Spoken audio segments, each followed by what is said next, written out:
yang masih tetap semangat makan. Makan enak lebih gampang. Banyak diskon promo kesebelasan GoFood.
Selamat siang Tribuners, Anda sedang menyaksikan live update Tribun News bersama saya Firdananda.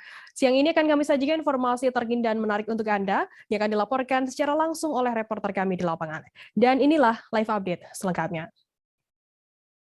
Kita ke berita pertama, Saudara. Penandatanganan Memorandum of Understanding atau MOU investasi Murban Energy perusahaan asal Uni Emirat Arab di Kepulauan Banyak Aceh Singkil Urung dilakukan. Kendati Gubernur Aceh Nova Iriansyah diundang secara resmi ke Dubai, UAE untuk menandatangani nota kesepakatan pada kegiatan yang dihadiri oleh Presiden Joko Widodo pada 2 November tersebut. Bupati Aceh Singkil Dul Musrid saat dikonfirmasi pada Sabtu 6 November menyatakan pihaknya baru mengetahui batal ditandatangani saat pertukaran 14 nota MOU antara pemerintah Uni Emirat Arab dengan Indonesia. Informasi lebih lengkapnya akan disampaikan oleh rekan jurnalis kami dari Serambi News Indonesia, ada Dede Rosadi yang saat ini sudah tersambung bersama kami. Halo Dede.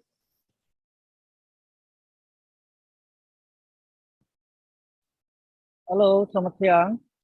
Dede, bisa Anda jelaskan bagaimana reaksi masyarakat dan pemerintah Kabupaten Aceh Singkil sendiri terkait batalnya penandatanganan MOU rencana investasi ini?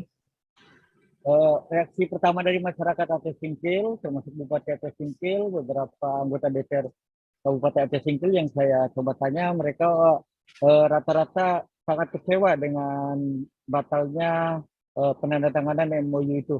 Namun ada juga yang merasa optimis bahwa itu hanya penundaan saja karena ada beberapa poin mungkin yang belum disepakati, sehingga sebagian masyarakat ada yang masih merasa yakin bahwa investasi itu akan dilaksanakan. Dede, lantas apa penyebab penandatanganan MOU ini batal dilakukan? Bisa Anda jelaskan terkait hal ini? Sejauh ini informasi secara resmi belum diketahui apa penyebabnya, namun beberapa sumber yang saya tanya bahwa kemungkinan besar karena masih ada beberapa poin dari kesepakatan di MOU itu yang belum ada kata sepakat gitu. Salah satunya yang tadi saya tanya anggota DPRK Kabupaten Aceh Singkil, kemungkinan mengenai permintaan tax holiday atau pengurangan pajak. Mungkin itu salah satunya yang belum ada kata sepakat antara pihak investor dengan pemerintah Indonesia. Lantas, Dede, Murban Energy rencananya investasi di sektor apa saja di Kabupaten Aceh Singkil sendiri? Kalau rencananya yang saya ketahui, mereka akan investasi dengan membangun resort-resort mewah, kemudian perhotelan, dan sarana prasarana pendukung lainnya. Intinya yang saya dapat bahwa mereka akan menjadikan Kepulauan Banyak ini seperti Maldives keduanya. Baik, Tribuners, jurnalis kami tadi juga sudah menghimpun keterangan dari Ketua Komisi 1 Dewan Perwakilan Rakyat Kabupaten Aceh Singkil dan berikut liputannya untuk Anda. Jadi paling tidak kita harus memang tahu dulu poin-poin apa yang menyebabkan itu tidak terjadinya kesepakatan dan tidak ditundanya penandatanganan MOU itu. Baru ya kita siapkanlah, kita lebih bersiap diri terkait dengan kesepahaman antara kedua belah pihak, antara pihak investasi, pihak investor dengan pemerintah. Ada beberapa poin mungkin yang memang pihak investasi, pihak Murban sendiri yang meminta keringanan-keringanan, dan itu harus memang banyak aspek yang harus dipertimbangkan terkait dengan negara kita sendiri.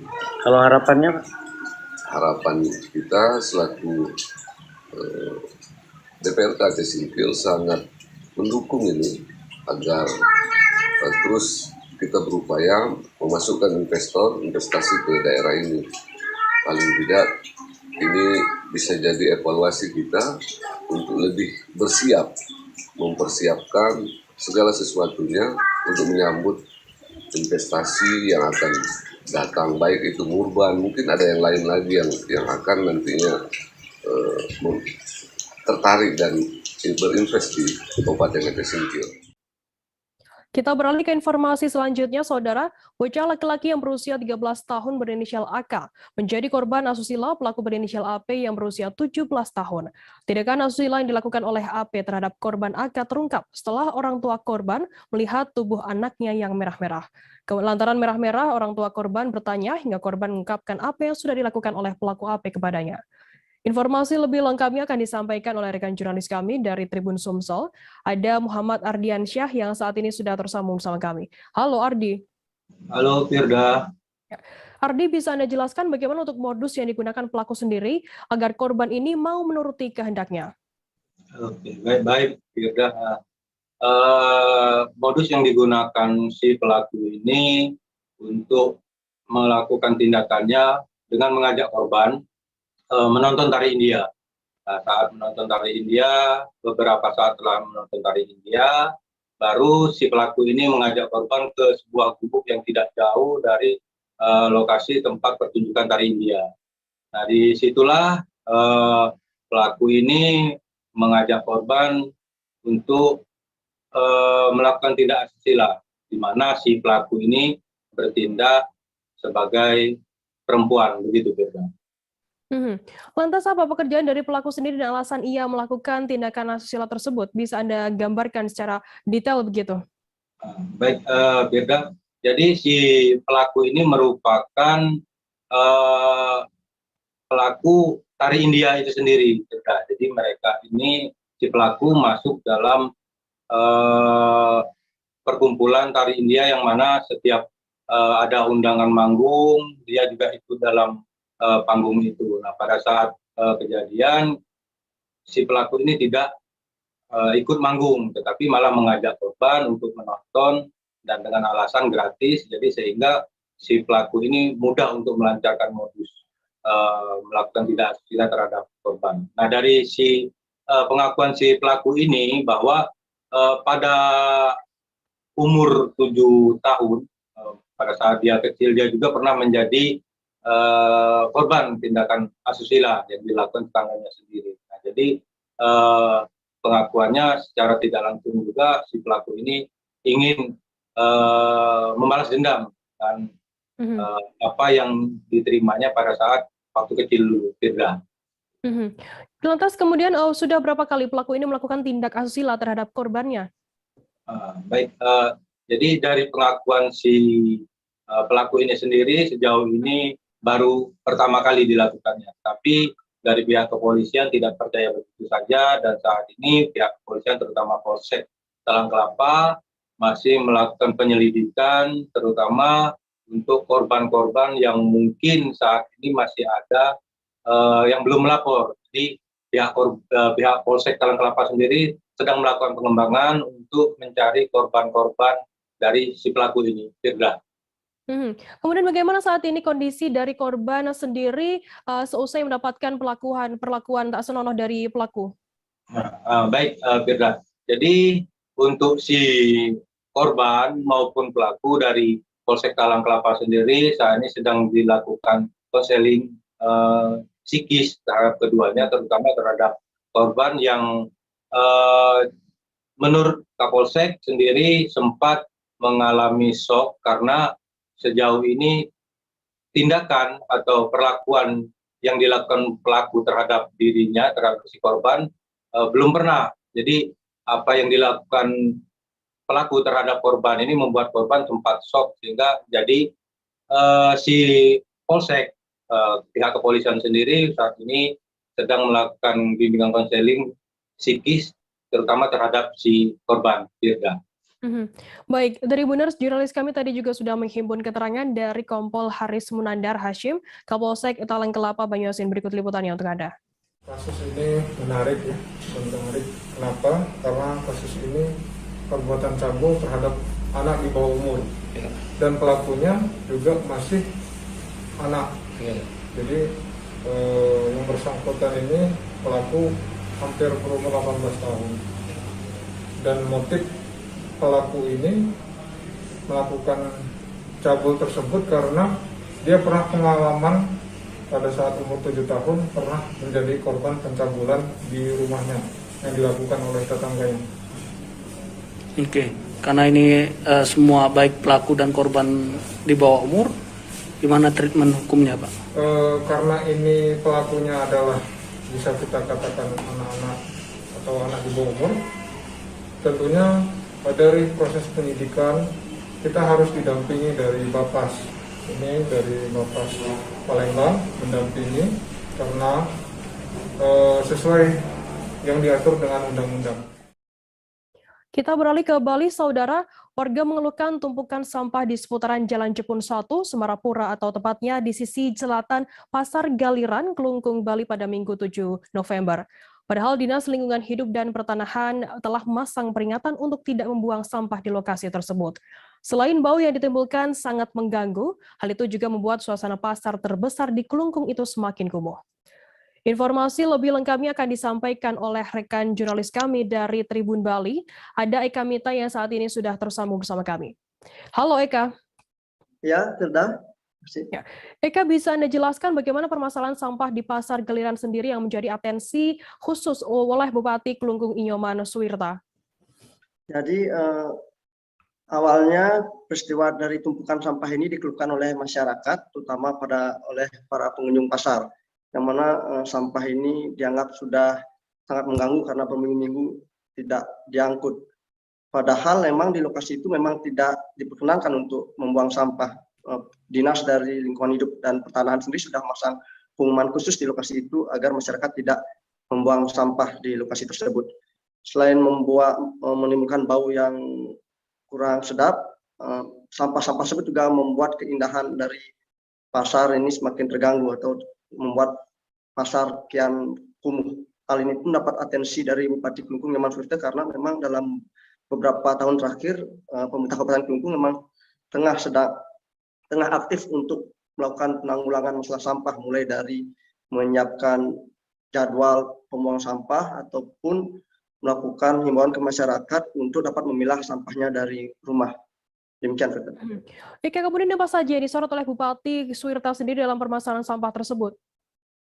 Jadi ada beberapa hal yang disorot oleh Bupati Suwirta dalam untuk mengatasi masalah sampah tersebut. Misalnya tadi Bupati mendapatkan laporan jika sampah-sampah tersebut ternyata dibuang secara diam-diam oleh masyarakat yang tinggal di sekitar Pasar Galiran Kelungkung. Padahal pemerintah Kabupaten Kelungkung sudah berkali-kali menghimbau agar masyarakat membuang sampah pada tempatnya atau di depan rumah masing-masing akan diangkut sesuai dengan jadwal yang ditentukan, termasuk juga melakukan pemilahan dari rumah. Selain itu, Bupati Kelungkung Inyoman Suwirta juga dibuat geram, terlebih di tumpukan sampah itu terdapat limbah medis ya, dalam beberapa ditemukan seperti botol infus bekas, demikian yang dianggap tentu sangat berbahaya bagi lingkungan. Demikian. Eka, kemudian bagaimana untuk solusi dari pemerintah sendiri terkait permasalahan sampah yang sudah meresahkan masyarakat di sana? Tadi untuk mengatasi masalah ini, tadi Bupati Kelungkung Inyoman Suwirta sudah memerintahkan instansi terkait untuk memasang CCTV di lokasi tersebut. Dan jika kedapatan ada masyarakat yang masih membuang sampah di lokasi itu, rencananya akan langsung ditipiring, ya, akan dibawa ke pengadilan untuk melakukan tindak pidana ringan. Demikian halnya atensi khusus juga dilakukan tadi terhadap para pedagang bawang di sekitar Pasar Galiran Kelungkung karena limbah-limbah dari bawang ini juga dibuang lokasi tersebut, padahal limbah ini tidak dapat diolah. Demikian. Baik, Tribuners, jurnalis kami tadi juga sudah menghimpun keterangan dari Bupati Kelungkung, Inyoman Suwirta, dan berikut liputannya untuk Anda. Ini ya contoh-contoh ya, sampah ini merupakan hasil kerja dari warga kita, masyarakat kita yang tidak taat ya dan tidak sadar tentang arti penting kesehatan dan kebersihan. Ya, saya selaku Bupati dan Kades, bagaimana lagi caranya saya menyadarkan mereka. Jadi ini akan menjadi perhatian khusus saya. Kalau saya temukan lagi seperti ini, Pak Kades tolong dijaga, kita pikirin aja. Ya, itu bawang segala macam di bawah sini. Ini yang menjadi kemarin diposting oleh para netizen ya, yang tentunya ini sangat tidak nyaman. Ya, dari informasi juga saya dapatkan bahwa sampah ini tidak hanya dari sekitar sini saja. Jadi ada orang-orang yang mempunyai usaha potong ayam dan usaha-usaha lain yang dari luar desa Tojan, dari lingkungan ini jauh-jauh membuang sampah ke tempat ini.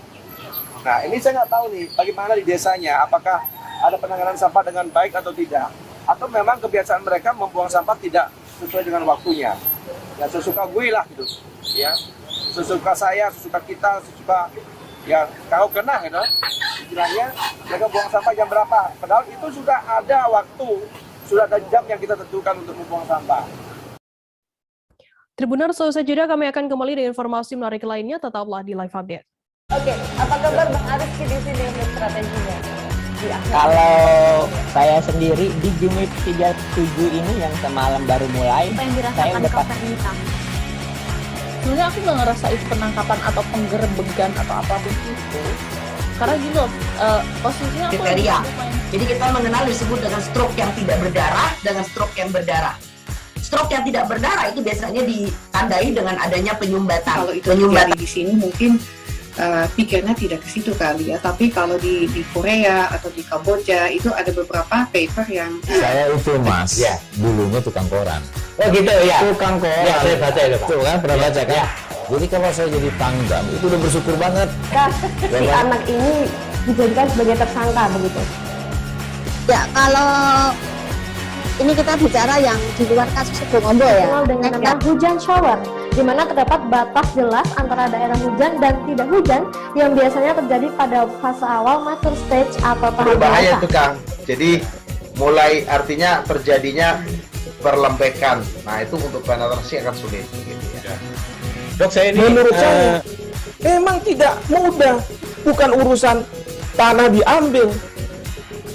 Kalau misalnya Amerika Serikat sekarang, Rasulullah mengatakan dalam sebuah hadis bahwa berpuasa di 6 hari Syawal itu.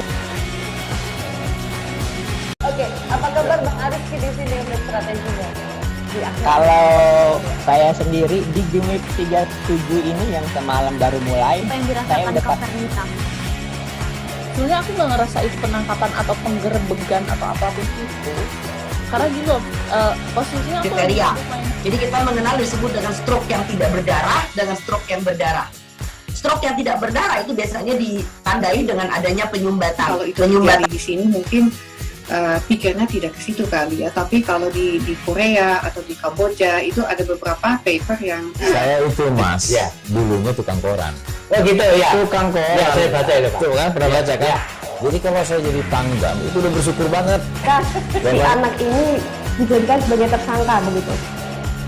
Ya, kalau ini kita bicara yang di luar kasus Sebongombo ya. Dengan nama hujan shower, di mana terdapat batas jelas antara daerah hujan dan tidak hujan yang biasanya terjadi pada fase awal mature stage atau tahap berbahaya dewasa. itu Kang. Jadi mulai artinya terjadinya perlembekan. Nah, itu untuk penetrasi akan sulit gitu ya. Dok, saya ini menurut saya memang tidak mudah, bukan urusan tanah diambil. Kalau misalnya Amerika Serikat sekarang, Rasulullah mengatakan dalam sebuah hadis bahwa berpuasa di 6 hari Syawal itu. Oke, apa kabar Bang Ariski di sini untuk strateginya? Kalau saya sendiri di Jumit 37 ini yang semalam baru mulai, apa yang saya dirasakan udah Kopernita? sebenarnya aku nggak ngerasain penangkapan atau penggerebegan atau apapun itu. Karena gini loh, posisinya aku kriteria. Jadi kita mengenal disebut dengan stroke yang tidak berdarah dengan stroke yang berdarah. Stroke yang tidak berdarah itu biasanya ditandai dengan adanya penyumbatan. Kalau itu terjadi di sini mungkin pikirnya tidak ke situ kali ya, tapi kalau di Korea atau di Kamboja itu ada beberapa paper yang Saya itu Mas, dulunya tukang koran. Oh gitu ya. Tukang koran. Ya, saya baca itu Pak. Tuh kan, pernah baca kan? Jadi kalau saya jadi pangdam itu udah bersyukur banget. Si anak ini dijadikan sebagai tersangka begitu.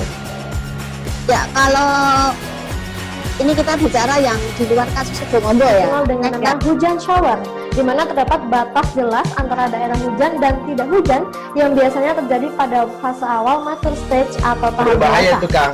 Jadi mulai artinya terjadinya perlembekan. Nah itu untuk penetrasi akan sulit. Gitu ya. Dok, saya ini menurut saya memang tidak mudah. Bukan urusan tanah diambil. Kalau misalnya Amerika Serikat Terima kasih Anda masih bersama kami di Live Update. Kita beralih ke informasi selanjutnya, Saudara. Gedung Pusiban Agung di Kabupaten Lampung Utara terbengkalai. Kondisi gedung yang merupakan aset pemerintah kabupaten setempat itu memprihatinkan karena tak terurus dan tak terawat. Padahal gedung ini seharusnya berfungsi sebagai tempat penyelenggara acara-acara resmi, salah satunya adalah acara adat. Informasi lebih lengkapnya akan disampaikan oleh rekan jurnalis kami dari Tribun Lampung, ada Anung Bayuardi yang saat ini sudah tersambung bersama kami. Halo Bayu. Halo rekan Firda. Bayu, bisa Anda jelaskan terkait bagaimana gambaran saat ini kondisi terkini Gedung Pusiban Agung di Lampung sendiri? Ya, rekan Firda, bisa dijelaskan Gedung Pusiban Agung ini terletak di Jalan Eksiko Siomi, Kota Bumi, Lampung Utara. Gedung ini terlihat sangat miris keadaannya karena beberapa bagian plafonnya terlihat sudah tidak ada, kemudian beberapa tiangnya juga terlihat sudah runtuh ataupun temboknya semen di temboknya hancur, sedangkan untuk beberapa bagiannya rumput sudah tumbuh di beberapa bagian tempatnya. Rekan Firda. Bayu, lantas kemudian Gedung Pusiban Agung ini biasanya berfungsi sebagai apa? Apa alasan gedung ini seolah-olah mangkrak dan sudah tidak terawat lagi? Ya, rekan Firda, gedung ini biasanya dipakai untuk kegiatan pemerintah Kabupaten Lampung Utara seperti kegiatan acara adat, kegiatan peresmian, ataupun sebagainya. Tetapi sejak tahun 2014, gedung ini sudah tidak lagi digunakan. Saya kurang tahu alasannya, mungkin disebabkan karena perbaikannya terlalu lama sehingga pemerintah tidak bisa memfungsikan kembali gedung tersebut. Demikian rekan Firda. Bayu, apakah saat ini sudah ada respon begitu dari pihak-pihak terkait mengenai kondisi gedung tersebut yang seolah-olah tak terawat dan juga sudah tidak terpakai lagi? Ya, rekan Firda, bisa dijelaskan beberapa bulan yang lalu asisten 1 Pemkab Lampung Utara juga sudah meninjau gedung ini. Gedung ini bisa diaktifkan kembali menurutnya untuk kegiatan-kegiatan pemerintah kabupaten setempat. Karena apabila tidak difungsikan akan rusak seperti yang terlihat saat ini, rekan Firda. Baik, terima kasih rekan jurnalis dari Tribun Lampung, Anung Bayuardi atas laporan Anda. Selamat bertugas kembali. Kita beralih ke informasi selanjutnya, Saudara. Dandim 0906 Kutai Kartanegara KKR Letkol Infanteri Charles Aling menerima penghargaan juara 1 Lomba Pembinaan Teritorial Binter yang dilaksanakan oleh TNI AD tahun 2021. Tak tanggung-tanggung, Dandim 0906 KKR Letkol Charles Aling langsung menyabet double winner kategori lomba antar kodim dan lomba karya tulis yang mengemas suatu ide atau gagasan terkait kemajuan pola Binter TNI AD. Untuk mengetahui informasi lebih lengkapnya sudah bergabung bersama kami wartawan dari Tribun Kaltim, ada Aris John yang akan memberikan informasi lengkapnya untuk Anda Tribuners. Halo Aris. Halo Firda. Aris, bisa Anda jelaskan, bisa Anda gambarkan bagaimana tanggapan atau mungkin respon dari Dandim Kukar sendiri dengan penghargaan tersebut? Ya, Kodim 0906 Kutai Kartanegara di Kodam 6 Mulawarman berhasil meraih langsung 2 piala, juara 1 lomba bina teritorial yang diadakan oleh TNI AD, di mana Dandim 0906 Kutai Kartanegara sendiri, Letkol Infantri Charles Aling menerima penghargaan dua kategori yang dilombakan. Pertama, lomba terkait lomba antar kodim, kemudian lomba karya tulis tentang gagasan atau ide teritorial di lingkungan TNI AD, seperti itu. Lantas sudah berapa kali ya Dandim sendiri mendapatkan juara? Apakah memang ini kali pertama mendapatkan double winner? Ya, kalau untuk double winner ini yang kali pertama disabet oleh Kodim 0906 Kutai Kartanegara.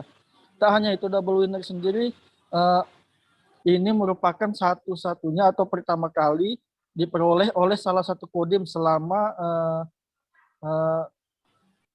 adanya lomba bina teritorial atau binter yang dilaksanakan di level TNI AD sendiri. Untuk raihannya sendiri, Kodim 0906 Kutai Kartanegara sudah sebelumnya pernah menerima juga sama ini sebanyak 3 kali, di mana perayaan pertama diraih pada tahun 2003 itu dalam kategori lomba tipe B. Sementara selanjutnya berhasil meraih juara lagi di tahun 2015. Dan yang ketiga saat ini menerima lagi langsung 2 piala juara 1 double winner. Dan ini pertama kali Kodim di level TNI AD menerima juara 2 kali sekaligus. Kemudian selain Kodim Kukar, apakah ada kodim lain yang juga ikut mendapatkan double winner pada lomba kali ini? Untuk raihan juara ada beberapa kodim, namun hanya Kodim 0906 Kutai Kartanegara saja yang mendapat 2 kategori piala juara 1 di lomba binter tahun 2021 ini. Baik, terima kasih rekan jurnalis dari Tribun Kaltim Aris Joni atas laporan Anda. Selamat bertugas kembali. Kita beralih ke informasi selanjutnya, Saudara. Kepala Dinas Pemuda, Olahraga, dan Pariwisata Kabupaten Kayong Utara, Tafsirani, telah mengimbau masyarakat untuk yang mengunjungi objek wisata guna mengedepankan protokol kesehatan. Tasfirani menyampaikan dari awal terjadinya pandemi COVID-19 yang masuk ke wilayah negara Indonesia, khususnya di Kabupaten Kayong Utara sendiri, telah dilakukan sosialisasi dan imbauan tentang penerapan prokes hingga saat ini.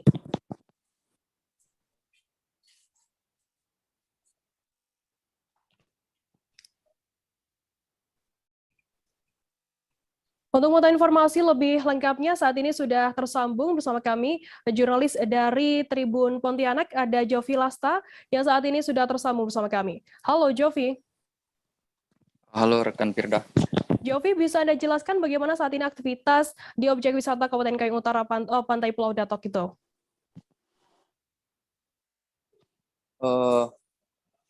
Untuk objek wisatanya di sini ya, perkembangannya saat ini tentunya mengikuti dengan perkembangan pandemi COVID yang berlaku saat ini ya, terutama di wilayah wisata-wisata, karena penerapan protokol kesehatan itu penting untuk diterapkan, apalagi kan objek wisata ini menimbulkan kerumunan ya. Kembali rekan Firda.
Pihak sekolah menengah atas SMA Negeri 3 Sukadana, Kabupaten Kayong Utara, menyambut baik kegiatan vaksinasi yang dilaksanakan oleh Dinas Kesehatan dan Keluarga Berencana Kabupaten Kayong Utara di sekolah. Pada kesempatan tersebut, Kepala SMA Negeri 3 Sukadana Al-Mustahar melalui Waka SMA Negeri 3 Sukadana, Ardi Kusnadi menyampaikan bahwa menyambut baik kegiatan vaksinasi bagi pelajar tersebut. Informasi lebih lengkapnya akan disampaikan oleh rekan jurnalis kami dari Tribun Pontianak. Ada Jovi Lasta yang saat ini sudah tersambung bersama kami. Halo Jovi. Halo rekan Firda. Ya. Jovi, bisa Anda jelaskan bagaimana tanggapan dari pihak sekolah sendiri atas kegiatan vaksinasi di SMA Negeri 3 Sukadana ini? Nah, bisa saya sampaikan bahwa beberapa waktu lalu pihak Dinas Kesehatan dan Keluarga Berencana Kabupaten Kayong Utara melaksanakan kegiatan vaksinasi kepada pelajar ya, dan juga untuk kepada masyarakat umum, tepatnya di SMA 3 Sukadana, yaitu di daerah Desa Benawai Agung, Kecamatan Sukadana, Kabupaten Kayong Utara, Provinsi Kalimantan Barat. Untuk tanggapan dari pihak sekolah sendiri, dari Bapak Waka SMA Negeri 3 Sukadana, yaitu Ardi Kusnadi, bahwa beliau sangat menyambut baik dengan kegiatan yang dilakukan oleh Dinas Kesehatan dan Keluarga Berencana itu sendiri, terutama untuk mencapai herd immunity atau kekebalan kelompok bagi para guru dan juga siswa-siswi serta orang tua wali murid yang berada dan bersekolah di SMA Negeri 3 Sukadana, Kabupaten Kayong Utara. Kembali rekan Firda. Jovi, lantas bagaimana peran dan sinergitas dari pihak TNI, Polri, dan juga Dinkes di Kayong Utara sendiri untuk memberikan sosialisasi kepada siswa dan siswi di sana?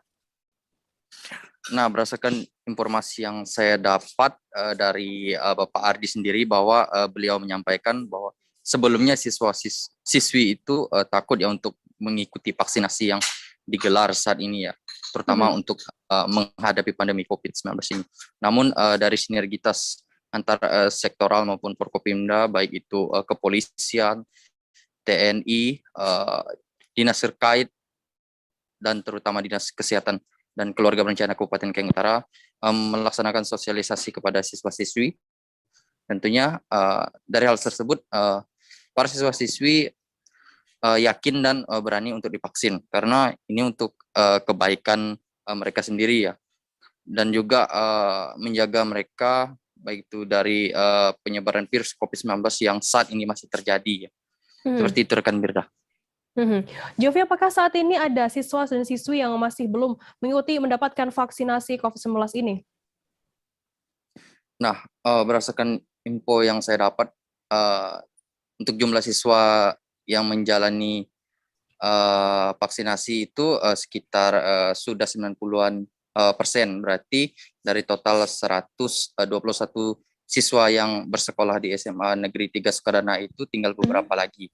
Nah, info yang saya dapat itu terakhir, vaksinasi pertama itu ada belasan siswa ya, dan untuk vaksinasi yang digelar saat ini yaitu vaksinasi kedua itu tinggal beberapa siswa saja ya, mungkin karena ada alasan tertentu baik itu sakit atau belum mendapat rekomendasi ataupun izin dari orang tua, karena izin dari orang tua itu penting sekali untuk mengikuti vaksinasi yang digelar saat ini oleh Dinas Kesehatan dan Keluarga Berencana.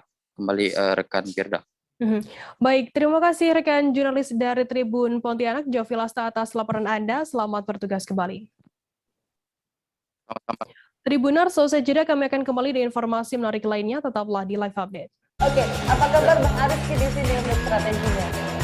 Kalau saya sendiri di Jumip 37 ini yang semalam baru mulai, saya udah sebenarnya aku nggak ngerasa itu penangkapan atau penggerbegan atau apapun itu, karena gini loh, posisinya aku kriteria. Jadi kita mengenal disebut dengan stroke yang tidak berdarah dengan stroke yang berdarah. Stroke yang tidak berdarah itu biasanya ditandai dengan adanya penyumbatan. Kalau itu terjadi di sini mungkin pikirnya tidak ke situ kali ya, tapi kalau di Korea atau di Kamboja itu ada beberapa paper yang saya itu mas, ya, dulunya tukang koran. Oh gitu ya, tukang koran. Ya, saya baca itu Pak. Tuh kan, pernah baca kan? Ya. Jadi kalau saya jadi tanggam itu udah bersyukur banget. Si anak ini dijadikan sebagai tersangka begitu. Ya, kalau ini kita bicara yang di luar kasus Sebongombo ya. Dengan nama hujan shower, di mana terdapat batas jelas antara daerah hujan dan tidak hujan yang biasanya terjadi pada fase awal mature stage atau tahap berbahaya dewasa. itu Kang. Jadi mulai artinya terjadinya perlembekan. Nah itu untuk penetrasi akan sulit. Gitu ya. Dok, saya ini menurut saya memang tidak mudah, bukan urusan tanah diambil. Kalau misalnya Amerika Serikat sekarang, Rasulullah mengatakan dalam sebuah hadis bahwa berpuasa di 6 hari Syawal itu. Oke, apa kabar Bang Ariski di sini untuk strateginya? Kalau saya sendiri di Jumip 37 ini yang semalam baru mulai, saya udah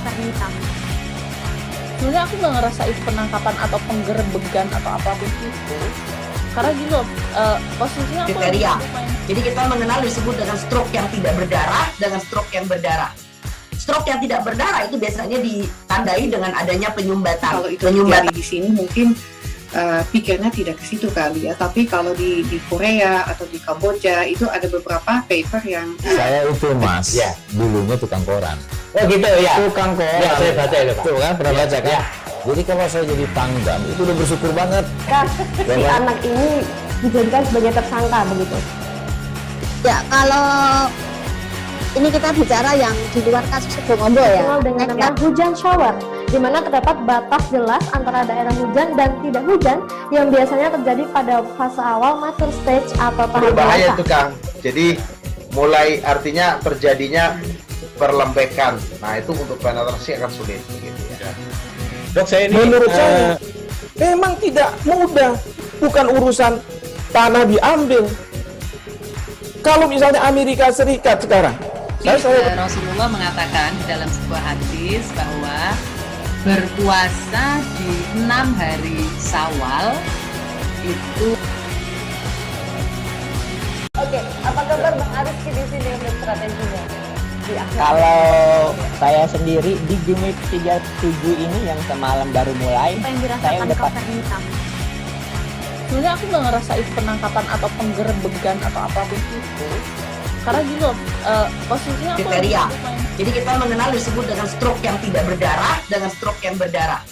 Stroke yang tidak berdarah itu biasanya ditandai dengan adanya penyumbatan. Kalau itu terjadi di sini mungkin pikirnya tidak ke situ kali ya, tapi kalau di Korea atau di Kamboja itu ada beberapa paper yang saya itu Mas, ya, dulunya tukang koran. Oh gitu ya. Tukang koran. Ya, saya baca itu Pak. Tuh kan, pernah baca kan? Ya. Jadi kalau saya jadi tanggam itu udah bersyukur banget. Si anak ini dijadikan sebagai tersangka begitu. Ya, kalau ini kita bicara yang di luar kasus Sebongombo ya. Dikenal dengan nama hujan shower, di mana terdapat batas jelas antara daerah hujan dan tidak hujan yang biasanya terjadi pada fase awal mature stage atau tahap berbahaya dewasa. itu Kang. Jadi mulai artinya terjadinya perlembekan. Nah itu untuk penetrasi akan sulit. Gitu ya. Dok, saya ini menurut saya memang tidak mudah, bukan urusan tanah diambil. Kalau misalnya Amerika Serikat sekarang, Rasulullah mengatakan dalam. Terima kasih Anda masih bersama kami di Live Update. Kita beralih ke informasi selanjutnya, Saudara. Hutan wisata Mata Kucing merupakan sebuah wisata yang dijadikan tujuan warga Batam. Warga Batam menikmati wisata alam sambil melihat beberapa fauna seperti monyet, burung merpati, ikan nirwana, dan ikan mujair yang dipelihara oleh pengelola wisata. Sayangnya, hutan wisata Mata Kucing ini sejak pandemi COVID-19 melanda, sudah sangat sepi dari pengunjung yang datang. Informasi lebih lengkapnya akan disampaikan oleh rekan jurnalis kami dari Tribun Batam. Ada Rahmatika yang saat ini sudah tersambung bersama kami. Halo Tika. Halo rekan Firda. Tika, bisa Anda jelaskan bagaimana saat ini kondisi wisata hutan Mata Kucing di tengah pandemi COVID? Baik rekan Firda, kondisi terkini wisata hutan Mata Kucing tapi pengunjung yang datang sejak pandemi COVID melanda. Biasanya sebelum pandemi COVID ini sendiri, pengunjung kebanyakan itu dari orang asing seperti dari Malaysia dan Singapura. Bahkan ketika weekend pun pengunjung sangat sepi yang berkunjung ke hutan wisata Mata Kucing ini sendiri. Namun beruntungnya masih ada beberapa sekolah yang masih mengadakan camping di lokasi wisata hutan Mata Kucing sehingga masih bisa menjadi pemasukan bagi pengelola di lokasi wisata tersebut. Kemudian saat ini juga kondisi di wisata Hutan Mata Kucing ini yang dulunya terdapat fauna seperti beruang madu, kera, elang atau buaya, saat ini sudah tidak ada lagi imbas dari pandemi COVID. Saat ini hewan tersebut sudah diserahkan oleh pengelola Hutan Mata Kucing kepada pihak yang lebih berkompeten. Seperti itu kan, Firda. Tika, apa yang menjadi yang paling diminati oleh pengunjung di sana di Hutan Wisata Mata Kucing sendiri? Baik rekan Firda, yang paling dicari atau yang paling diminati sendiri oleh pengunjung di lokasi Hutan Mata Kucing sendiri ini adalah kolam renangnya, di mana kolam renangnya ini sumbernya itu dari mata air sehingga jernih. Jadi untuk pengunjung yang mandi di lokasi wisata tidak perlu takut airnya terminum, karena memang tidak akan berpengaruh bagi kesehatan lambung pengunjung itu sendiri. Kemudian selain itu menjadi daya tarik dari wisata Hutan Mata Kucing ini sendiri, yang di mana lokasi ini terletak di sekitar hutan yang luasnya itu sekitar 193 hektar yang memiliki kolam ikan nirwana, yang mana ikan arwana ini panjangnya mencapai sekitar 21 cm, itu cukup panjang, yang dikelola sendiri oleh pemilik dari Hutan Wisata Mata Kucing ini. Kemudian di lokasi wisata Hutan Mata Kucing ini juga cocok sekali sebagai lokasi untuk mengedukasi anak-anak atau pelajar.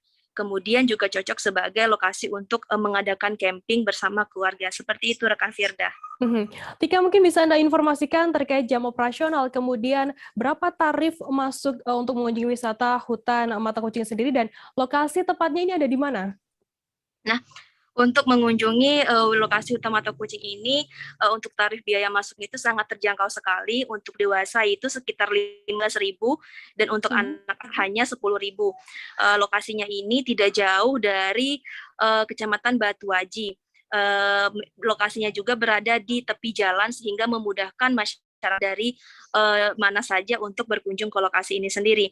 Satu lagi, pengunjung yang ingin datang ke sini yang lupa membawa makanan dari rumah tidak perlu khawatir, karena di dalam lokasi sendiri juga sudah disediakan tempat untuk berjualan, sehingga pengunjung yang ingin makan juga bisa langsung membeli di dalam lokasi wisata Hutan Mata Kucing ini.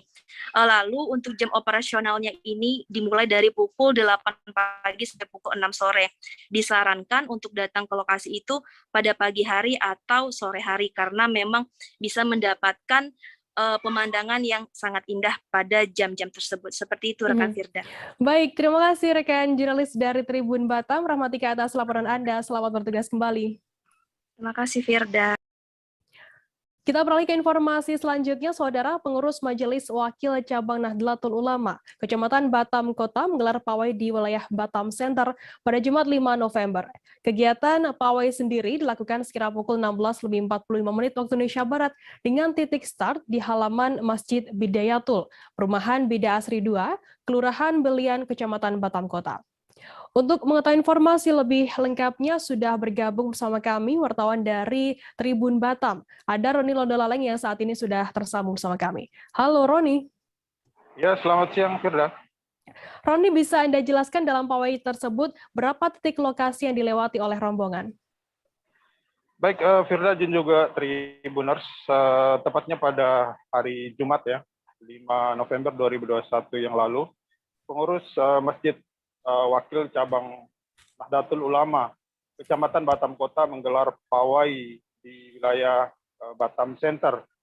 Kegiatan pawai ini sendiri dilakukan sekitar pukul 16.45 dengan titik start dimulai dari halaman Masjid Bidayatul, Perumahan Bida Asri 2, Kelurahan Belian, Kecamatan Batam Kota. Selanjutnya rombongan menuju ke simpang Sikitsu, Rumah Sakit Elizabeth Batam Kota, dan juga kembali lagi ke Masjid Bidayatul Bida Asri 2 ini. Demikian. Kemudian apa saja yang dilakukan dalam kegiatan tersebut dan siapa saja yang ikut berpartisipasi dalam pawai budaya ini, Roni? Baik, Firda, kegiatan semacam ini merupakan kegiatan rutinitas tahunan yang dilakukan oleh seluruh masyarakat Batam yang tergabung dalam Majelis Wakil Cabang Nahdlatul Ulama Kota Batam. Kegiatan ini bertujuan untuk merayakan Safari Maulid Nabi Muhammad SAW 1443 Hijriah tahun 2021 dan sekaligus juga memperingati Hari Santri 2021. Adapun beberapa kegiatan yang dilakukan yakni pawai budaya dan juga tausiah agama yang menjadi penutupan serangkaian kegiatan ini.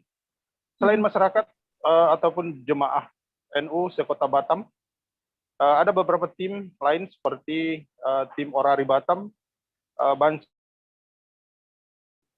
Ansor Batam Majapahit, dan juga beberapa tim lainnya yang juga ikut dalam pawai budaya ini. Demikian. Lalu Roni, lantas berdasarkan pantauan Anda di lapangan begitu, bisa Anda gambarkan mungkin kondisi saat digelarnya pawai budaya tersebut seperti apa? Baik, dari hasil pantauan kami di lapangan, suasana di sore hari menjelang pawai budaya sempat diguyur hujan yang cukup lebat, sehingga rencana pawai yang dijadwalkan pada pukul 15.00 waktu Indonesia bagian Barat diundur menjadi pukul 16.45. Meski hujan, jemaah Masjid Bidayatul Hidayah dan beberapa pengurus dan anggota NU sekota Batam tampak antusias mengikuti jalannya pawai budaya tersebut. Tampak juga puluhan mobil seperti lori, pickup, dan mobil pribadi berbagai merek digunakan untuk mengangkut masyarakat yang ikut dalam pawai tahunan ini. Terlihat beberapa anggota Banser yang sedang melakukan pengamanan seperti arus lalu lintas guna kelancaran selama dalam perjalanan. Dalam perjalanan mereka terlihat mereka sorak-sorai ya dan saling canda tawa antar satu dengan yang lain. Kegiatan ini ditutup pada pukul 20 waktu Indonesia bagian Barat yang diisi dengan tausiah agama oleh Habib Muhammad Sauki bin Toha bin Yahya. Pada kesempatan ini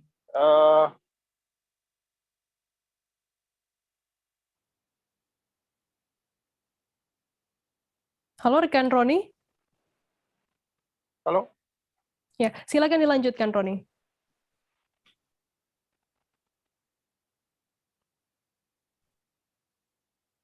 Halo. Ya, silakan dilanjutkan rekan Roni. Baik, pada kesempatan ini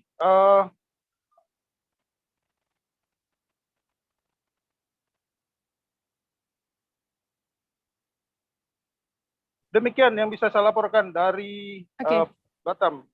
Oke, baik, terima kasih rekan jurnalis dari Tribun Batam, Roni Daleng atas laporan Anda. Selamat bertugas kembali. Kita beralih ke informasi selanjutnya, Saudara. Menyambut peringatan Hari Pahlawan 2021, mahasiswa Fakultas Ekonomi dan Bisnis Universitas Halu Oleo atau FEB HUHO menggelar panggung kreasi. Panggung kreasi bertajuk Reaksi Hikayat Jas Merah tersebut berlangsung pada Sabtu 6 November malam. Kegiatan digelar di pelataran Jurusan Ilmu Ekonomi dan Studi Pembangunan atau IESP FEB HUHO Kendari, Sulawesi Tenggara. Untuk mengetahui informasi lebih detailnya sudah bergabung bersama kami, wartawan dari Tribun News Ultra, ada Husni Hussein yang saat ini yang akan memberikan informasi lengkapnya untuk Anda. Halo Husni. Halo, selamat siang rekan Firda. Husni, bisa Anda gambarkan bagaimana kemeriahan saat kegiatan tersebut berlangsung? Ya baik, dapat saya laporkan bahwa memang tadi malam telah berlangsung kegiatan yang diinisiasi oleh Fakultas Ekonomi dan Bisnis Universitas Halu Oleo yang berlangsung di pelataran jurusan Fakultas Ekonomi dan Bisnis, Fakultas Ekonomi dan Bisnis Universitas Halu Oleo Kendari yang berlangsung sekira pukul 21.00 waktu Indonesia Tengah. Kegiatan berlangsung ini cukup meriah ya, Firda, itu dimeriahkan dengan berbagai macam pertunjukan seni yang dilakukan oleh mahasiswa dari jurusan tersebut dengan berbagai macam atraksi seperti stand up comedy, kemudian pentas seni lainnya seperti tarian, kemudian ada musikalisasi puisi, kemudian live musik dan lain sebagainya. Nah, Firda, walaupun kegiatannya dilakukan secara sederhana, namun dapat saya sampaikan bahwa memang kegiatan ini cukup meriah, namun tetap juga dilakukan dengan tetap dalam pantauan penerapan protokol kesehatan COVID-19. Rekan Firda. Lantas bisa Anda jelaskan terkait tanggapan mahasiswa dan juga pengunjung yang ikut hadir menyaksikan aksi tersebut, seperti apa informasinya? Ya, Firda, seusai kegiatan berlangsung, kami sempat berbincang-bincang dengan dengan berbagai macam pengunjung dan juga mahasiswa yang ikut serta menyaksikan kemeriahan dari kegiatan berlangsung. Mereka sangat mengapresiasi adanya kegiatan ini, walaupun kegiatan ini memang kegiatan perdana yang dilakukan oleh fakultas tersebut, namun kegiatannya cukup meriah dengan walaupun juga dengan perlengkapan dan persiapan yang seadanya, dan berbagai macam harapan-harapan dari mahasiswa-mahasiswa yang datang, yaitu semoga kegiatan ini dapat tetap berlangsung dan tetap diteruskan oleh penerus-penerus atau junior-junior dari mahasiswa Fakultas Ekonomi dan Bisnis Universitas Haloleo Kendari ini. Baik, Tribuners, jurnalis kami tadi juga sudah menghimpun keterangan dari Ketua Panitia Yudah Reza. Berikut liputannya untuk Anda. Teman-teman maupun senior dan dari junior, dengan adanya kegiatan ini kita jangan pernah berputus asa melemparkan karya-karya yang telah lama kita terlupakan di hati kita. Oleh karena itu, adanya panggung ini saya harap teman-teman semua untuk dapat berpartisipasi baik hari ini maupun untuk panggung-panggung ke depannya yang akan kita buat. Mungkin itu saja. Tribuners, kita akan jeda sejenak. Kami masih akan mencari informasi menarik untuk Anda seusai ini. Tetaplah di Live Update. Oke, apa kabar Bang Ariski di sini untuk strateginya? Kalau saya sendiri di Jumip 37 ini yang semalam baru mulai, saya udah sebenarnya aku nggak ngerasa itu penangkapan atau penggerebegan atau apapun itu, karena gini loh, posisinya aku kriteria. Jadi kita mengenal disebut dengan stroke yang tidak berdarah dengan stroke yang berdarah. Stroke yang tidak berdarah itu biasanya ditandai dengan adanya penyumbatan. Kalau itu terjadi di sini mungkin pikirnya tidak ke situ kali ya, tapi kalau di Korea atau di Kamboja itu ada beberapa paper yang saya itu Mas, ya, dulunya tukang koran. Oh gitu ya, tukang koran. Ya, saya baca itu Pak. Tuh kan, pernah baca kan? Ya. Jadi kalau saya jadi tanggam itu udah bersyukur banget. Si anak ini dijadikan sebagai tersangka begitu. Ya, kalau ini kita bicara yang di luar kasus Sebongombo ya. Dengan nama hujan shower, di mana terdapat batas jelas antara daerah hujan dan tidak hujan yang biasanya terjadi pada fase awal mature stage atau tahap berbahaya itu Kang. Jadi mulai artinya terjadinya perlembekan. Nah itu untuk penetrasi akan sulit. Begitu ya. Dok, saya ini menurut saya memang tidak mudah, bukan urusan tanah diambil. Kalau misalnya Amerika Serikat sekarang, Rasulullah mengatakan dalam sebuah hadis bahwa berpuasa di 6 hari Syawal itu. Oke, apa kabar Bang Ariski di sini untuk strateginya? Kalau saya sendiri di Jumip 37 ini yang semalam baru mulai, saya udah sebenarnya aku nggak ngerasa itu penangkapan atau penggerebegan atau apapun itu, karena gini loh, posisinya kriteria. Jadi kita mengenal disebut dengan stroke yang tidak berdarah dengan stroke yang berdarah.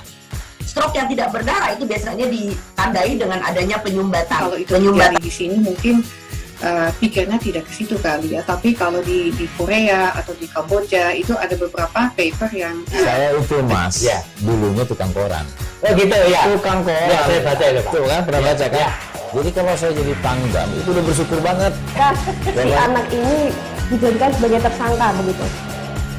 Ya, kalau ini kita bicara yang di luar kasus Sebongombo ya. Dengan nama hujan shower, di mana terdapat batas jelas antara daerah hujan dan tidak hujan yang biasanya terjadi pada fase awal mature stage atau tahap berbahaya itu Kang. Jadi mulai artinya terjadinya perlembekan. Nah, itu untuk penetrasi akan sulit begitu ya. Dok, saya ini menurut saya memang tidak mudah, bukan urusan tanah diambil. Kalau misalnya Amerika Serikat sekarang, Rasulullah mengatakan dalam sebuah hadis bahwa berpuasa di 6 hari Syawal itu. Oke, apa kabar Bang Arief di sini untuk strateginya? Kalau saya sendiri di Jumip 37 ini yang semalam baru mulai, saya udah sebenarnya aku nggak ngerasain penangkapan atau penggerebegan atau apapun itu, karena gini loh, posisinya aku kriteria. Jadi kita mengenal disebut dengan stroke yang tidak berdarah dengan stroke yang berdarah. Stroke yang tidak berdarah itu biasanya ditandai dengan adanya penyumbatan. Kalau itu terjadi di sini mungkin pikirnya tidak ke situ kali ya, tapi kalau di Korea atau di Kamboja itu ada beberapa paper yang saya itu mas, ya dulunya tukang koran. Oh gitu ya, Tukang koran. ya saya baca itu Pak. Tuh kan pernah baca kan? Ya. Jadi kalau saya jadi Pangdam itu udah bersyukur banget. Si anak ini dijadikan sebagai tersangka begitu. Ya, kalau ini kita bicara yang di luar kasus Kedung Ombo ya. Dikenal dengan nama hujan shower, di mana terdapat batas jelas antara daerah hujan dan tidak hujan yang biasanya terjadi pada fase awal mature stage atau tahap Berbahaya dewasa. itu Kang. Jadi mulai artinya terjadinya perlembekan. Nah, itu untuk penetrasi akan sulit begitu ya. Dok, saya ini menurut saya memang tidak mudah, bukan urusan tanah diambil. Kalau misalnya Amerika Serikat sekarang, Rasulullah mengatakan dalam sebuah hadis bahwa berpuasa di 6 hari Syawal itu. Oke, apa kabar Bang Arief di sini untuk strateginya? Kalau saya sendiri di Terima kasih Anda masih bersama kami di live update. Kita beralih ke informasi selanjutnya, Saudara. Para pelayat memadati rumah duka korban tenggelam meninggal di genangan pasang laut di Gang Bawal Kenanga, Kelurahan Belawan Bahagia, Kecamatan Medan Belawan, Kota Medan pada Minggu 7 November.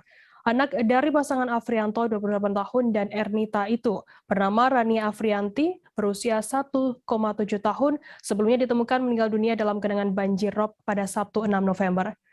Untuk mengetahui informasi lebih lengkapnya sudah bergabung bersama kami wartawan dari Tribun Medan, ada Arjuna Bakara yang akan memberikan informasi lengkapnya untuk Anda Tribuners. Halo Arjuna. Selamat siang rekan Firda. Ya, Arjuna, bisa Anda jelaskan bagaimana untuk kronologi tenggelamnya balita tersebut pada saat pasang laut terjadi? Baik rekan Firda, sesuai informasi yang kami dapatkan di lapangan, terjadinya insiden tersebut yang dengan korban jiwa seorang anak balita berusia 1,7 tahun itu terjadi saat pasang laut, dan memang pasang laut sudah kondisi pada saat pasang akan turun seperti itu rekan Firda, di mana pada saat terjadi insiden korban tinggal bersama neneknya di rumah keluarganya, sementara kedua orang tua korban sedang mencari nafkah sehari-hari. Seperti biasa memang anak ini dititipkan kepada neneknya ketika kedua orang tua korban bekerja mencari nafkah. Namun pada saat kejadian nenek korban yang bernama Erlis usia 48 tahun tidak menyadari ketika hendak mengambil botol minum ke dapur rumah, dia membiarkan si anak tersebut duduk di teras bagian depan rumah panggung. Nah, sementara pasang sudah naik dan korban terjatuh. Ketika si nenek kembali dari dapur, dia sudah kaget tidak mendapati lagi cucunya berada di teras rumah. Seperti itu rekan Firda. Untuk korban sendiri, berapa lama korban ini tenggelam hingga akhirnya berhasil ditemukan oleh pihak di sana?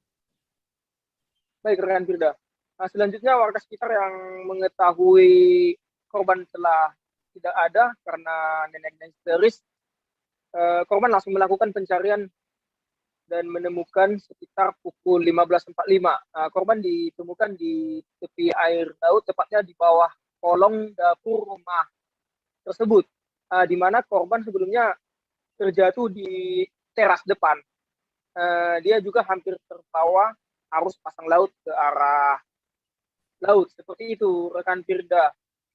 Dan korban ditemukan di kedalaman sekitar 1 meter lebih. Kalau di total normalnya dari jembatan biasanya itu sudah hampir mencapai hampir 2 meter, seperti itu kan Firda. Lantas Arjuna, atas insiden ini apa langkah hukum yang diambil oleh pihak kepolisian setempat? Apakah pihak keluarga juga melaporkan atau seperti apa informasinya? Baik rekan Firda, sesuai keterangan yang kami himpun dari Kapolsek Belawan Kompol Daniel Jeffrey Nemaho, personel langsung diturunkan untuk melakukan full bucket dan pemeriksaan terhadap saksi-saksi, di mana dari tubuh korban memang tidak ditemukan tanda-tanda kekerasan seperti itu.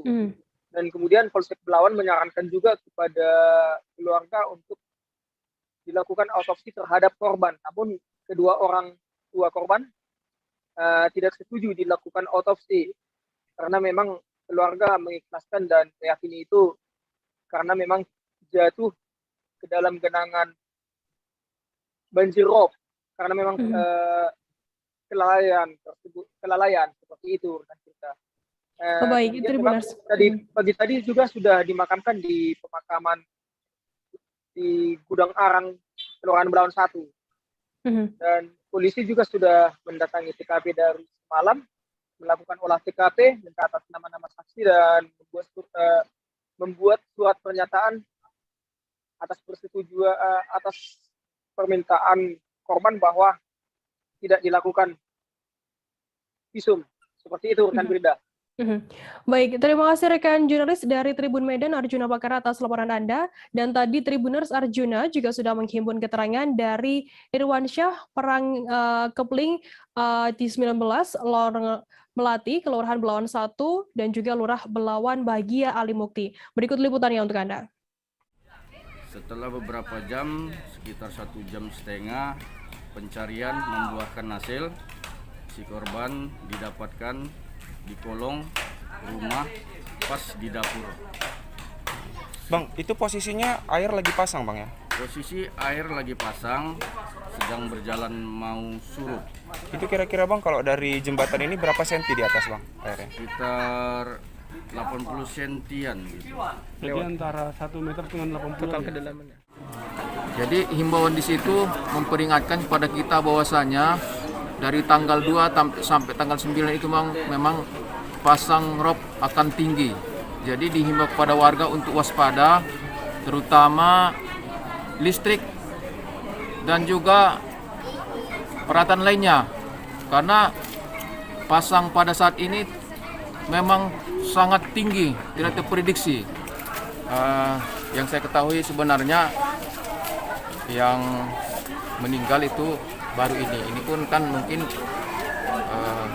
termasuk musibah juga karena secara tidak langsung memang ada kelalaian kita juga sebagai orang tua yang menjaga.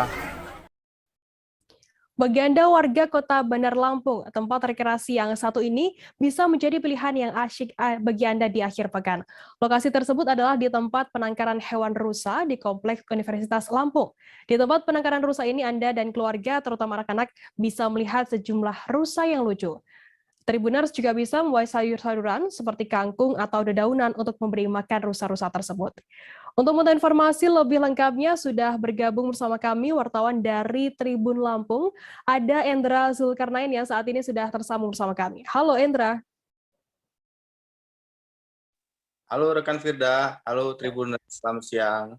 Endra, bisa Anda jelaskan di mana persisnya letak tempat penangkaran rusa itu di dalam Kompleks Universitas Lampung sendiri? Baik, rekan Firda dan Tribuners sekalian, sejak 2004 Universitas Lampung memang memiliki penangkaran rusa yang letaknya persis berada di belakang Fakultas Pertanian, tepat berada di Gedung Serbaguna Universitas Lampung. Di lokasi ini sudah sejak 2004 memang ramai didatangi warga untuk melihat rusa-rusa yang ada di penangkaran di kompleks Universitas Lampung ini. Demikian rekan Firda. Untuk rusa di sana, total ada berapa ekor? Bisa Anda jelaskan, Endra? Sejauh ini dari informasi yang kami dapat dari pihak Universitas Lampung sudah ada 9 ekor rusa hasil perkebunan dari rusa-rusa yang ada di penangkaran ini, rekan Firda. Endra, apakah memang diperbolehkan oleh pihak kampus sendiri untuk memberi makan rusa-rusa tersebut? Apakah memang ada mungkin aturan khusus yang diumumkan oleh pihak Unila sendiri? Kalau untuk memberi makan memang tidak ada aturan khusus. Jadi warga mengetahui ada rusa di sini memang setiap akhir pekan atau sore hari memang banyak didatangi warga. Di situ juga memang ada pedagang-pedagang sayuran seperti kangkung yang sudah menjajakan itu untuk memberi makan rusa-rusa. Ada juga warga yang membawa dari rumah untuk sengaja ke situ memberi makan rusa melalui pagar pembatas, Firda. Jadi warga tidak diperkenankan untuk masuk ke dalam area penangkaran, hanya di luar pagar pembatas. Begitu, Firda. Endra, mungkin adakah tarif khusus begitu untuk melihat secara langsung rusa-rusa di dalam kompleks Unila ini? Oke, sejauh ini tidak ada tarif khusus yang dikenakan untuk warga memberi makan rusa. Ini memang bisa dikatakan rekreasi murah meriah. Warga hanya cukup datang di situ memberi makan rusa, kemudian di situ juga ada pedagang-pedagang kuliner yang menjajakan dagangannya sembari berolahraga. Karena lokasi ini juga tidak jauh dari ada beberapa lokasi tempat berolahraga, jogging track di sini. Kemudian ada juga penangkaran rusa.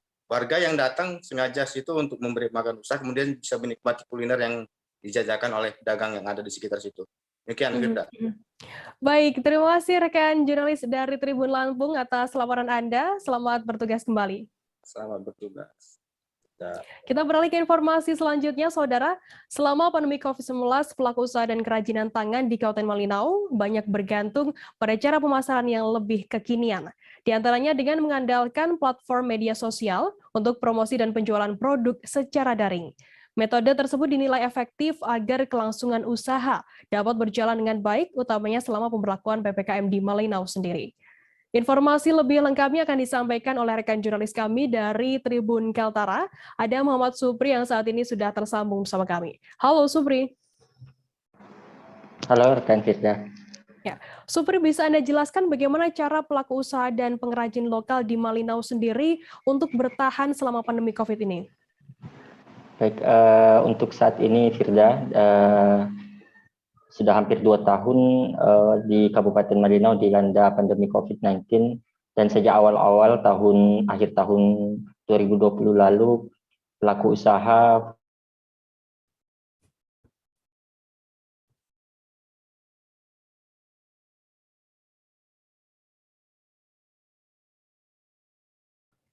Halo rekan Supri.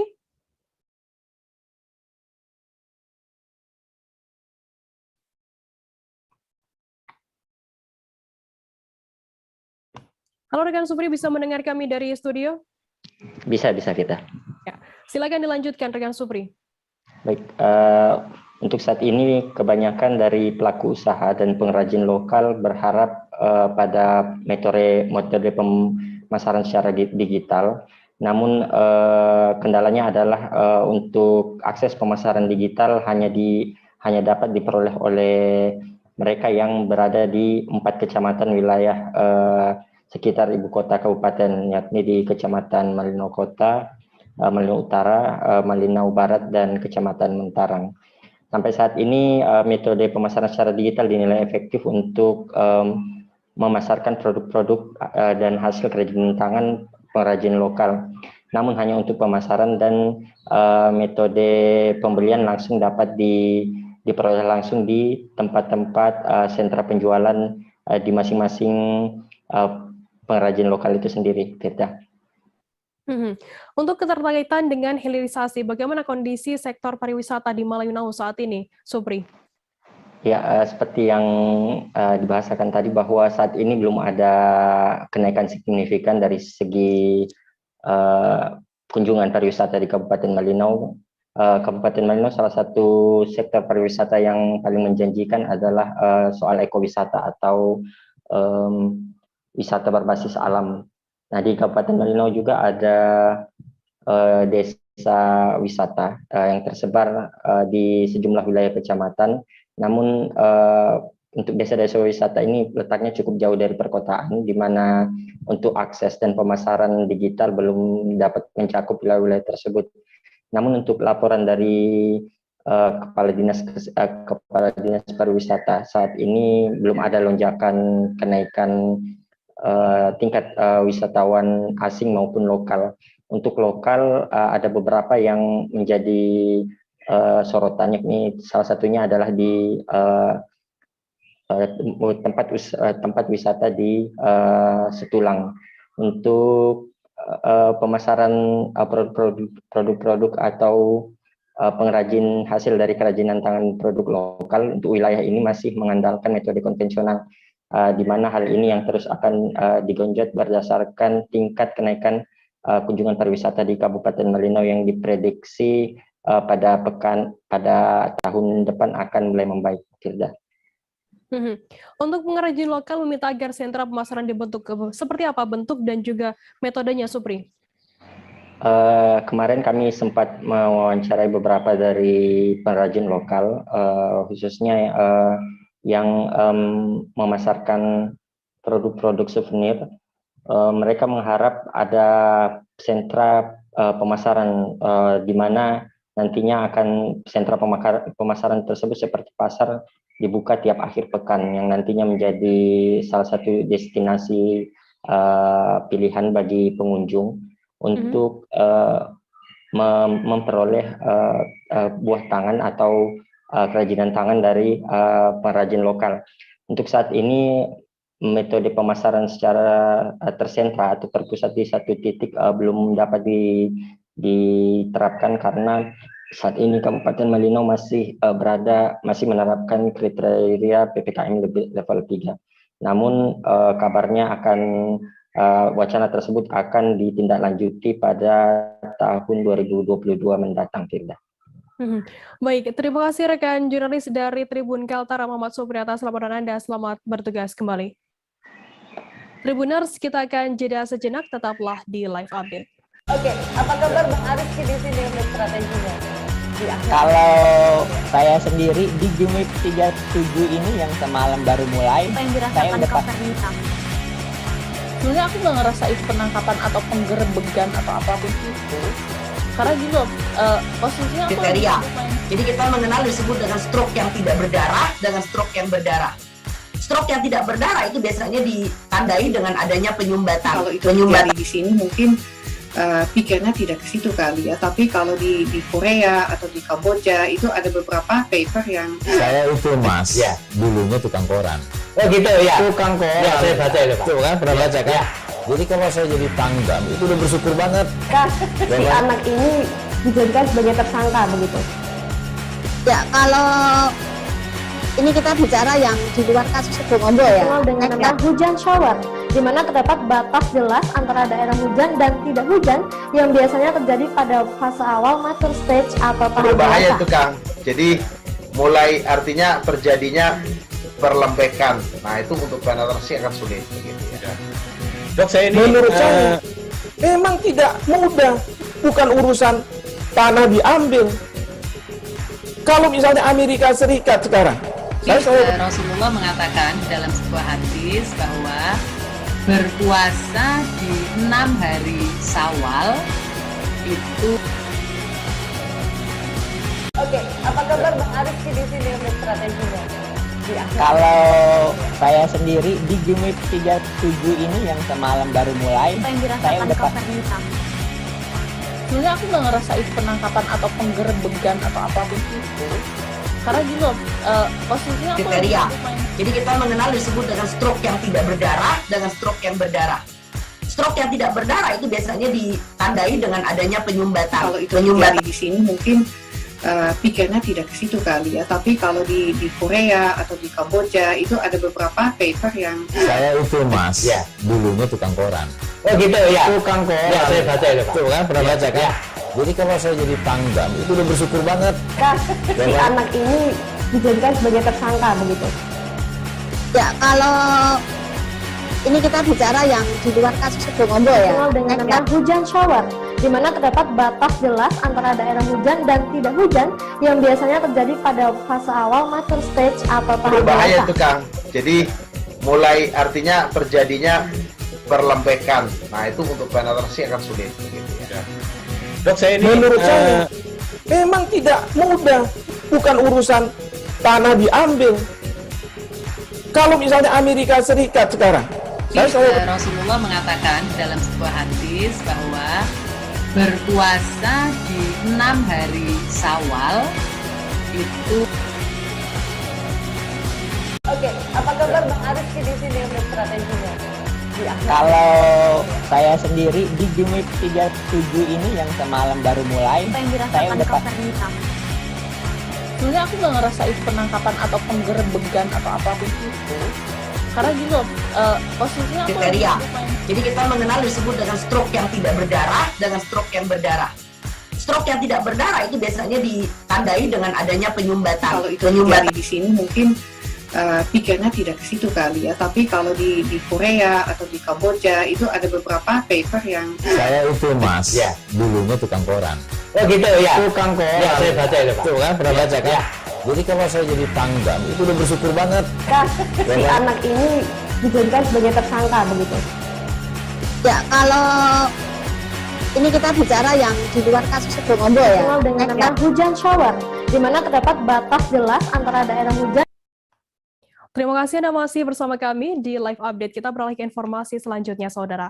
Usai memberikan coaching klinik di lapangan sepak bola Universitas Patimura, rombongan KNVB bersama Mark Klok dan Ardi Idrus langsung menggelar jumpa pers di Cafe 27 kawasan Lapangan Merdeka, Kota Ambon pada Sabtu 6 November sore. Klok mengakui sangat bangga melihat kedekatan antara Belanda dan Indonesia dalam hal sepak bola terutama di Kota Ambon. Informasi lebih lengkapnya akan disampaikan oleh rekan jurnalis kami dari Tribun Ambon. Ada Dedi Aziz yang saat ini sudah tersambung bersama kami. Halo Dedi. Iya, halo rekan Firda. Ya, Dedi bisa Anda jelaskan apa tujuan kedatangan Mark Klok sendiri dan Ardi Idrus ke Kota Ambon? Baik, terima kasih rekan Firda dan Tribuners. Ya, memang kemarin sempat Kota Ambon kedatangan salah satu pemain naturalisasi milik timnas Indonesia, yakni Mark Klok bersama pemain Persib Bandung, yakni Ardi Idrus. Kedatangan keduanya bertujuan untuk memberikan coaching klinik kepada sekitar 48 siswa atau pemain bola usia 12 tahun yang akan menghadapi Piala Suratin Cup U12 dalam pertengahan November nanti. Begitu. Selain itu juga kegiatan tersebut merupakan kegiatan dari Federasi Sepak Bola Belanda (KNVB) yang terus menggelar kerjasama, terus menjalin kerjasama dengan negara-negara yang memiliki basis fans supporter timnas Belanda di seluruh dunia. Seperti itu, rekan Firda.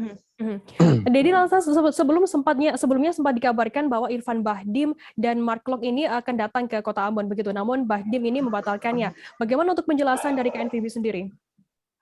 Iya, kemarin KNVB H-1 saat sebelum kedatangan dari Mark Klok sendiri, Irfan Bahdim atau KNVB sendiri sudah mengkonfirmasi kepada media bahwa memang kedatangan Irfan Bahdim yang sebelumnya sudah direncanakan memang ternyata dibatalkan karena Irfan Bahdim baru saja menandatangani kontrak barunya dengan salah satu klub di Liga 1.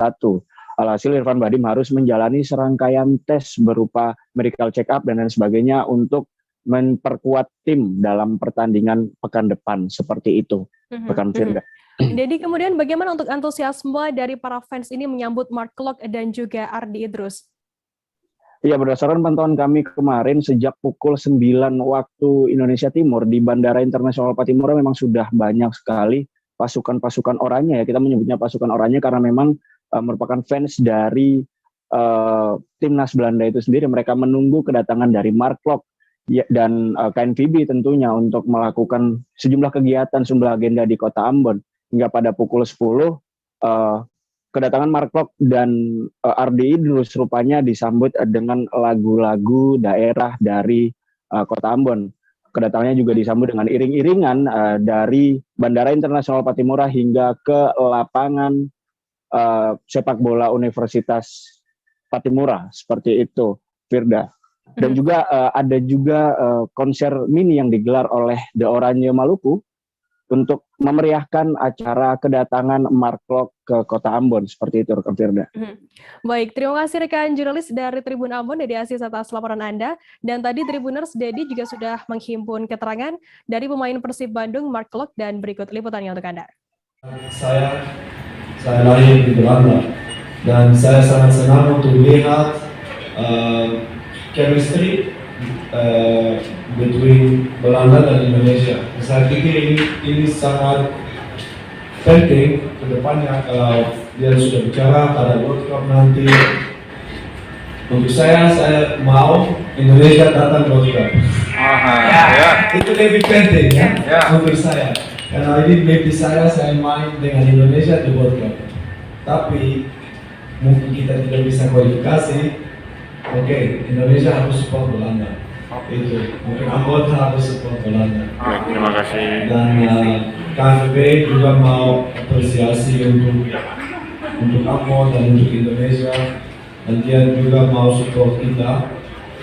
Tapi saya pikir ya fans di sini semua suka bola, semua ada banyak nama yang mungkin Van Bronckhorst, ada banyak namanya juga dari Ambon.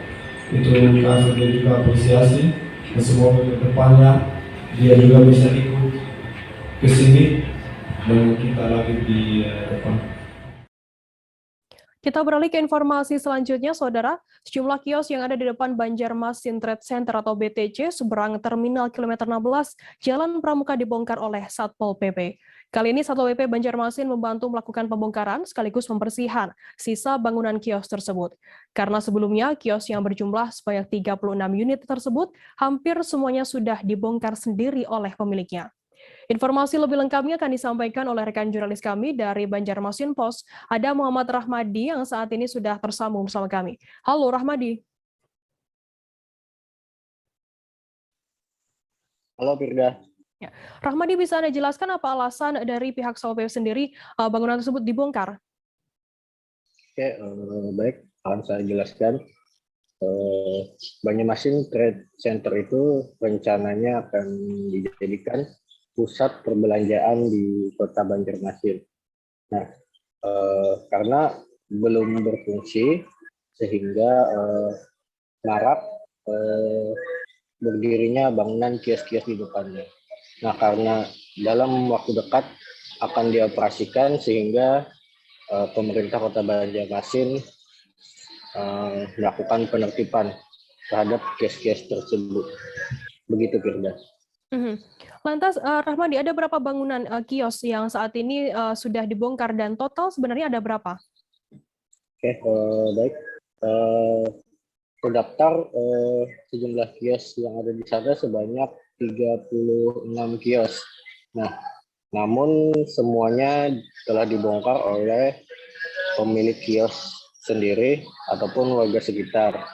Nah, dan hari ini Satpol PP datang ke sana untuk membersihkan sekaligus meruntuhkan bangunan-bangunan yang belum diruntuhkan oleh pemiliknya. Nah, padahal pada Kamis tanggal 4 November lalu itu sudah diberikan batas waktu terakhir pembongkaran sesuai dengan SP3 yang telah dikeluarkan oleh Satpol PP. Namun warga di sana meminta perpanjangan waktu hingga hari kemarin, dan itu semua diakomodir oleh Satpol PP dan puncaknya hari ini telah dibersihkan semuanya. Begitu, Firda. Kemudian Rahmadi, saat pembongkaran oleh pihak Satpol PP sendiri, apakah ada terjadi penolakan dari warga maupun dari pedagang di sana? Baik, berdasarkan pantauan di lapangan tadi, pembongkaran dimulai dari pukul 9 WITA pagi hari dan saat ini juga masih berlangsung, dan terlihat masih kondusif suasana di sana karena warga sekitar memang kooperatif telah memenuhi janjinya untuk membongkar bangunan tersebut secara mandiri. Begitu Firda. Baik, terima kasih rekan jurnalis dari Banjarmasin Post Muhammad Rahmadi atas laporan Anda. Selamat bertugas kembali. Tribuners, informasi tadi sekaligus menutup perjumpaan kita dalam live update hari ini. Jangan lupa saksikan terus live update di seluruh kanal YouTube dan Facebook Tribun Network. Saya Firdana, wakil kurang bertugas, pamit undur diri. Terima kasih dan sampai jumpa. Jangan lupa